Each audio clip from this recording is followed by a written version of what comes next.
Hi friends, welcome back to my channel Yummy Days with Kavita. இன்னைக்கு சூப்பரான ஒரு sambar recipe பண்ண போறோம். இந்த சாம்பார் இட்லி, தோசை, சாதத்துக்கு, வெரைட்டி ரைஸ்க்கெல்லாம் கூட சூப்பரா இருக்கும். நான் இன்னைக்கு வெண்பொங்கல் கூட செஞ்சிருக்கேன். அட்டகாசமா இருந்தது.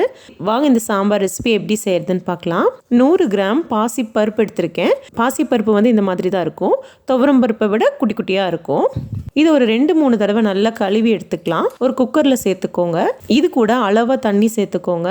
நான் இன்றைக்கி நிறைய காய் சேர்த்த போகிறேன். பச்சை மிளகாய், உருளைக்கிழங்கு, கத்திரிக்காய், கேரட், சிகப்பு பூசணிக்காய், தக்காளி இதெல்லாம் எடுத்திருக்கேன். இதெல்லாம் நறுக்கி எடுத்துக்கலாம். பச்சை மிளகாய் மட்டும் 2 கீறி உள்ளே சேர்த்துக்கலாம். நறுக்கி வச்ச காயெல்லாம் குக்கரில் சேர்த்துக்கோங்க. ஒரு 5 சின்ன வெங்காயம், 3 பல்லு பூண்டு, மஞ்சத்தூள், சீரகம், உப்பு, 1/2 ஸ்பூன் விளக்கெண்ணெய், 2 ஸ்பூன் சாம்பார் பொடி சேர்த்துக்கலாம். உங்களுக்கு புளி வேணும் அப்படின்னா நெல்லிக்காய் அளவு புளியை கரைச்சி வச்சுக்கோங்க. நான் புளி சேர்த்தலை.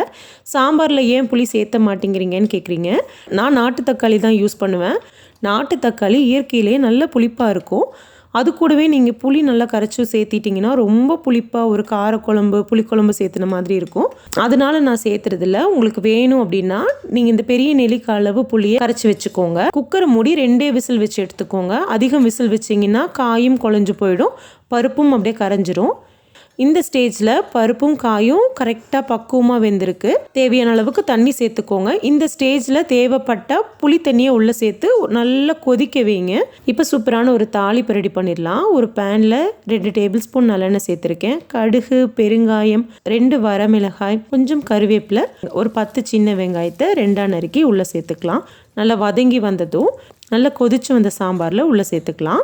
கடைசியாக 1 ஸ்பூன் நெய் சேர்த்து மூடி வச்சுடுங்க. அவ்வளோதான், செம்ம டேஸ்டியான சாம்பார் ரெசிபி ரெடி ஆயிடுச்சு.